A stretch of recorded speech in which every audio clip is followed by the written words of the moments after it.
Today's presentation is Equity in Online Education. This presentation is part of the Diversity, Equity, and Inclusion Certificate and is also presented as part of Accessibility April through online learning and educational technology. My name is Lauren Woodman, and I'm an instructional designer with online learning. I've worked in higher education for a decade and developed a research interest in equity issues, specifically equity in online education, when I started my master's degree program at Lehigh University in 2015. Over the past 6 years, I've looked at how the decisions we make, both institutionally and in our classrooms, can disproportionately impact students from diverse and underserved populations. For those of you who haven't attended any of my presentations in the past, I'm very laid back and open, so feel free to type any questions in the chat and I'll answer them as we go or let you know if I'll address them at the end. I just ask that you mute yourselves if you're not speaking, but feel free to unmute and interrupt if you have a question or something to add.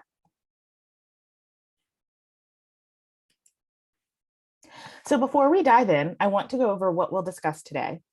We're going to start by defining some of these terms. What is equity? What is access? Many of you are familiar with this terminology, but we'll review it so everyone's on the same page. Next, we'll discuss our current practices. What are we doing, and is it working? Then we'll examine some barriers to access. What issues are our students facing? What might we be doing that is contributing to a less than equitable online learning environment? Next, we'll consider the impact of the pandemic. Has it made college less accessible for students? What are the struggles students face now? We're going to look at some data that might surprise you. We'll wrap up by discussing best practices and brainstorming ideas to create a more equitable learning environment for our students. We're going to start with definitions. Let's make sure we are all on the same page. Let's start by defining equity. These definitions are all directly from the Annie E. Casey Foundation. They define equity as the state, quality, or ideal of being just, impartial, and fair. The concept of equity is synonymous with fairness and justice. It's helpful to think of equity not simply as a desired state of affairs or a lofty value. To be achieved and sustained, equity needs to be thought of as a structural and systemic concept. Okay, so then what's the systemic concept of equity? Systemic equity is a complex combination of interrelated elements consciously designed to create, support, and sustain social justice. It's a dynamic process that reinforces and replicates equitable ideas, power, resources, strategies, conditions, habits, and outcomes. Equity versus equality. So equity involves trying to understand and give people what they need to enjoy full, healthy lives. Equality, on the other hand, aims to ensure that everyone gets the same things in order to enjoy full, healthy lives. Like equity, equality aims to promote fairness and justice, but it can only work if everyone starts from the same place and needs the same things, which we know is not the case, right? Some of our students will need more support than others to get to the same place because they aren't starting from the same place. And that's why we focus on equity, giving each student what they need to succeed. In education, the term access typically refers to the ways in which educational institutions and policies ensure, or at least strive to ensure, that students have equal and equitable opportunities to take full advantage of their education. Next, we'll define online education. What is online education? So we have asynchronous online classes. That's our traditional online that we're used to. Students do the work on their own. They don't need to be online at any certain time, but they might have a certain day of the week when work is due. Synchronous online classes. Everyone's online at a specific time. That's the formats we've been using since COVID started, blended or remote. I've also included technology enhanced classes because they can have some of the same equity issues as online classes. And those might be flipped or hybrid courses that meet in person, but use a lot of Blackboard or technology outside of the classroom. And as I mentioned, those can present some of the same equity issues for students. Speaking of students, who are our online students? Well, they might be working, have limited time, or have scheduling conflicts that prevent them from attending class at a specific time. They could be parents or have family obligations that make it difficult for them to leave home. They could have transportation issues or just live far from campus and it isn't convenient for them to come here. They might learn better on their own or may prefer to work on their own time. They might have a safety concern, and this could include a disability, mental or physical, that prevents them from comfortably attending. Here at NCC, we know some of our students might be low income. That's not all of our students, but that can be a factor for why students choose community college. For some students, this is their only opportunity to afford higher education. I want to talk more about disability for a moment. We have many students who self-identify a disability, and we are legally required to accommodate those disabilities. And these can be many different types of disabilities. Students who require captions or sign language interpreters, use screen readers, or just need extra time on an exam. However, there are many students who, for many different reasons, never self-identify. While we aren't legally required to accommodate a disability we don't know about, we can still plan for it so that those students' needs may be met without disclosure. We aren't going to get too in-depth into things we can do for disability accessibility today.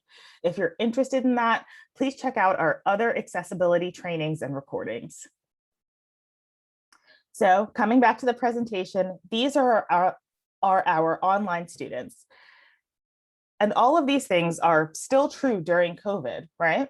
The only change is that now some students have to take classes online, whether they want to or not, in addition to dealing with the stress and trauma of an ongoing global pandemic. So what are we doing now in online education?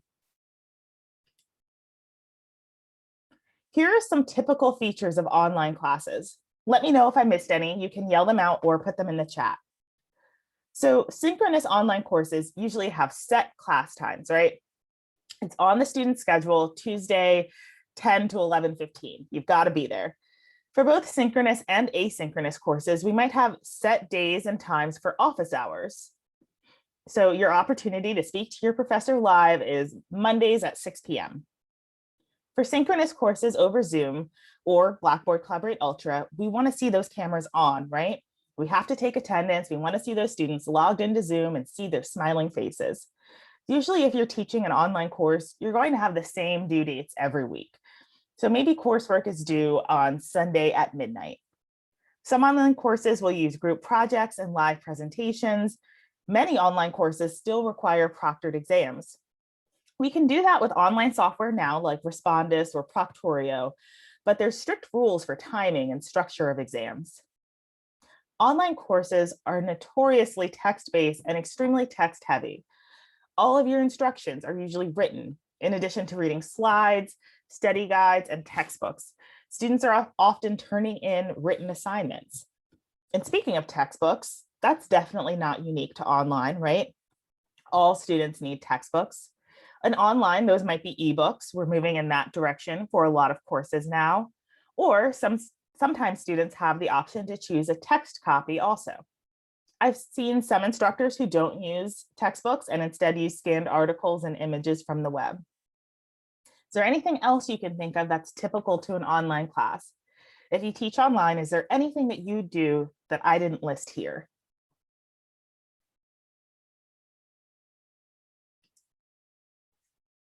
So now that we've talked about what we do, let's talk about some of the barriers to access for our online students. What is standing in the way of their success? I want to start by contrasting our online students with our on-campus students, because as we start to talk about barriers to access for online students, we'll realize quickly that those barriers to access are actually the same or very similar to our barriers for on-campus students. The issues are just compounded by their location and the modality. So on-campus students who are coming to campus may deal with issues with transportation, right? How are they going to get to class?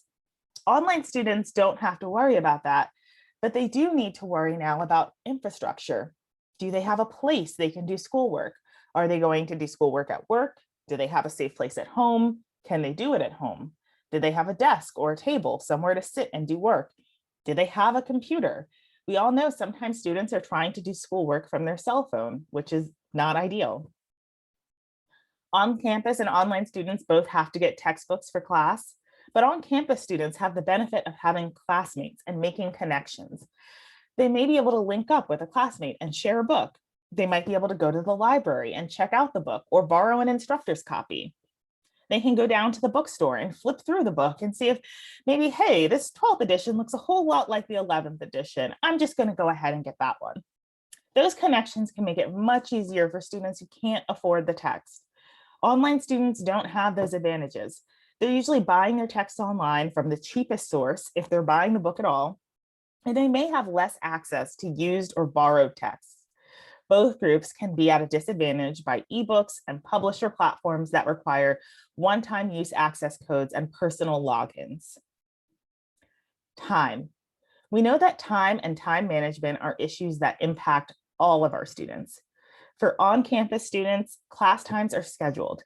If they can get themselves to campus, they can spend 3 hours a week learning the content, hopefully applying themselves and not just trying to learn through osmosis. Asynchronous online students must schedule learning time on their own. They have that Sunday due date, and it's up to them to figure out when to get it all done. This is great for flexibility, but it requires these students to have even better time management skills than their on-campus peers. Technology. Again, an obstacle for many of our students. We've done a great job with our on-campus services, especially pre-COVID, but even now, with computer labs, print labs, IT support help desk, library on campus, and of course, internet is widely available on campus. Online, students may not have access to computers or adequate technology. As I mentioned, some students attempt to take entire courses on their smartphones. Students don't have printers and may not have adequate internet access to download and upload large files or join synchronous classes.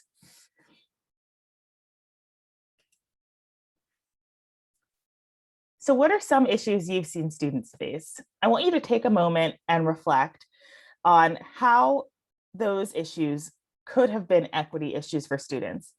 I don't want you to think about potential solutions yet, but I want you to take a moment and just think about some issues that your students have faced. And then later on, we'll talk about possible solutions. So let's address the elephant in the room, the pandemic. How has the pandemic influenced equity in education? So here we get to some good stuff, data. The next few slides, I'm going to discuss some data from the Census Household Pulse Survey.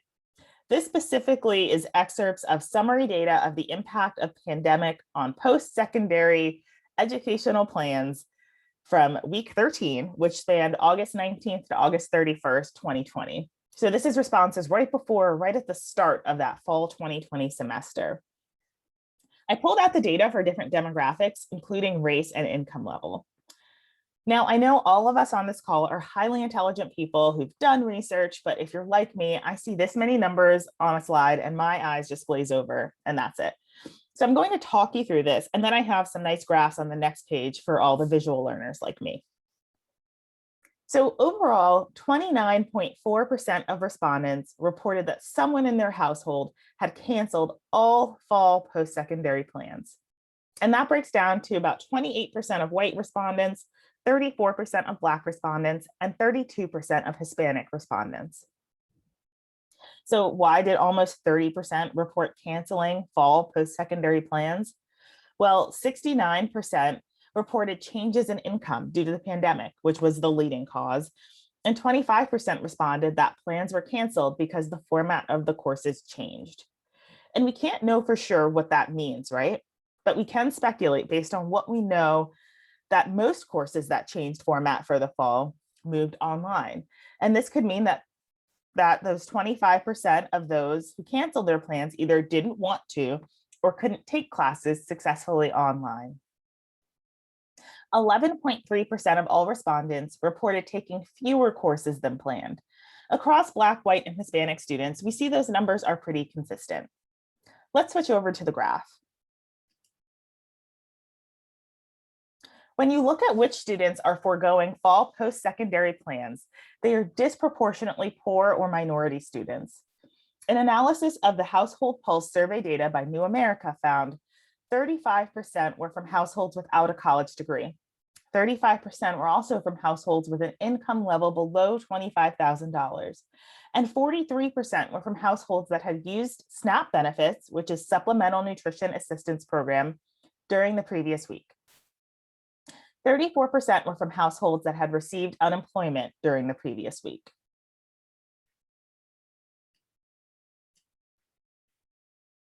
Looking at the numbers for Pennsylvania specifically, we see similar trends.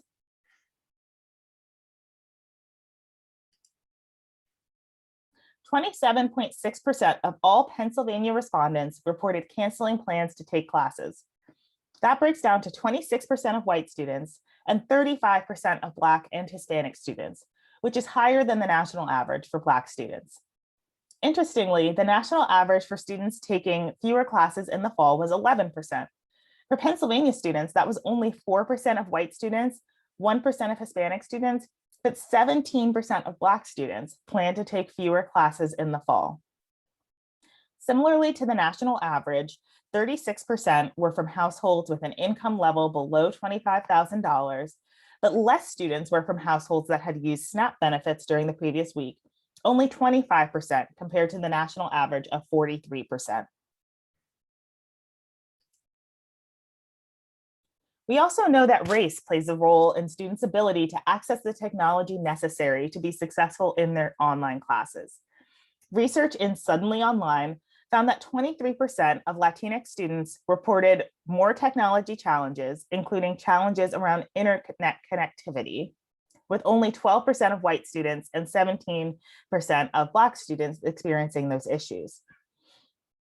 Also, students from households with annual income under $50,000 were more likely to often or very often experience problems with interconnectivity, about 20%, opposed to students from households earning $100,000 or more, only about 12%. So why the lost generation? Well, I came across this quote in the article Working Towards Equity in Online Education by Van Davis. Van writes, pundits are already calling this the lost generation, and the educational and economic ramifications of non-enrollment may be catastrophic and push an educational system already struggling for equity over the edge. So when we talk about why these things matter, this is the why. We already had these equity issues inherent to education and even more pronounced with the online modality. And now we have the compounding effect of the pandemic. So what can we do? Here are some equitable practices that we can adopt. Now, these are obviously not mandates, they're ideas. Some may work great for your discipline, others not so much. So we'll go through the ones here, and then I'd like to hear from all of you about ideas you have. So first, flexible due dates. Now, this doesn't mean students turn in work whenever they want. Instead, you might use milestones rather than due dates for every single assignment. So XYZ work must be completed by X date. Here's a suggested timeline of when to turn those assignments in, but it must all be turned in by this date. Of course, this might not be great for students who are prone to procrastination, but it can help students who have busy schedules be able to get all their work done on a timeline that works for them, rather than trying to cram to get it all done on a Sunday night that might not work as well for their schedule.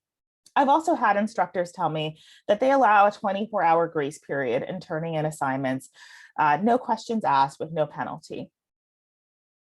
Another option is changing up class times and office hour times.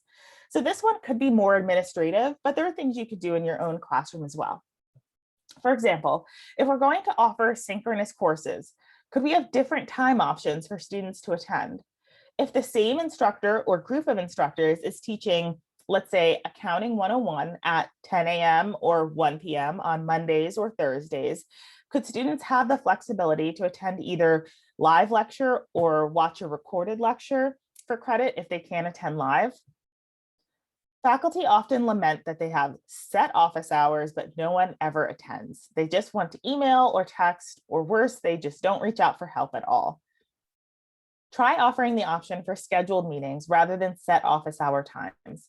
I've worked with faculty to set up doodle bookable calendars, which allows students to schedule time with you using your unique scheduling link. Alternate assessments. So this isn't to say like exams are bad or papers are bad, but it's nice to have a variety if you can. This allows students who excel in one area to have the opportunity to do really well on an assignment that fits their strengths. So some ideas for that might be projects, multimedia assignments like videos, presentations, podcasts, websites, articles, instead of papers or multiple choice exams. You could also try component projects rather than full group assignments.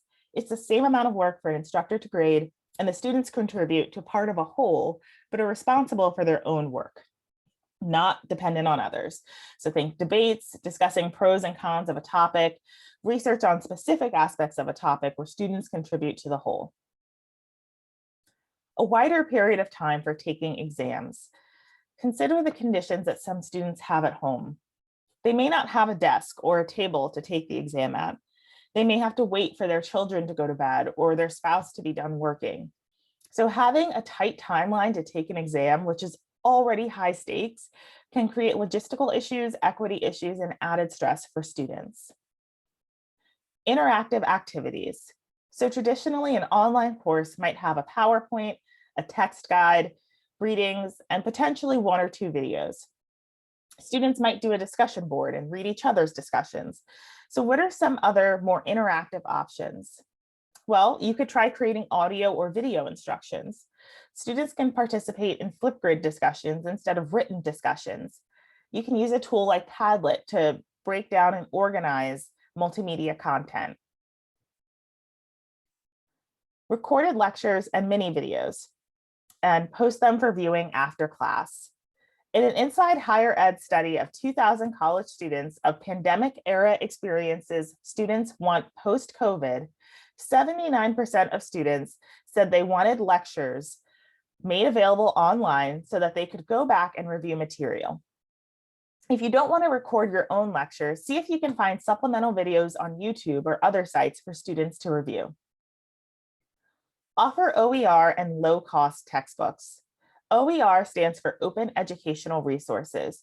These are generally free or low-cost text options that are available for students to use and often found online. The obvious benefit is that students don't have to pay for these, or the cost is very low. OER sometimes gets a bad reputation, but these texts and resources are often peer-reviewed, and you can work with your instructional designer or librarian to find additional resources to supplement the text. If you're interested in developing or learning more about OER, reach out to the library or instructional designer for more information. And lastly, design with accessibility in mind. Now, you might have noticed that we didn't talk much about disability and accessibility today. As I mentioned at the top of the hour, our theme for the month is accessibility. So we had trainings all month around accessibility, universal design, and different tools that you can use to increase accessibility in your course. But some of the basics you can do are, if you're looking for videos on YouTube, make sure they have captions. Don't use scanned book chapters or articles that can be difficult or impossible to read for visually impaired students. Offer multiple types of media to represent the same content. So maybe post a link to a website that students can read, and also post a corresponding video that they can watch, depending on how best they absorb that information. So now I want you to reflect for a moment, thinking about some of those equity issues you thought about earlier, those problems, and now let's think about some solutions.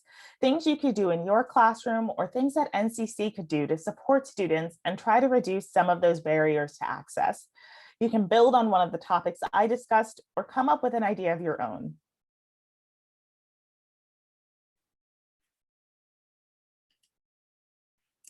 Here are some resources that were mentioned throughout the presentation, as well as some interesting articles. You'll also have access to this presentation, which has all of the speaker notes and live links to these resources. That concludes my portion of the presentation. At this point, I'll take questions or discussion. You can also reach out and email me directly at lartistwoodman@northampton.edu with any questions.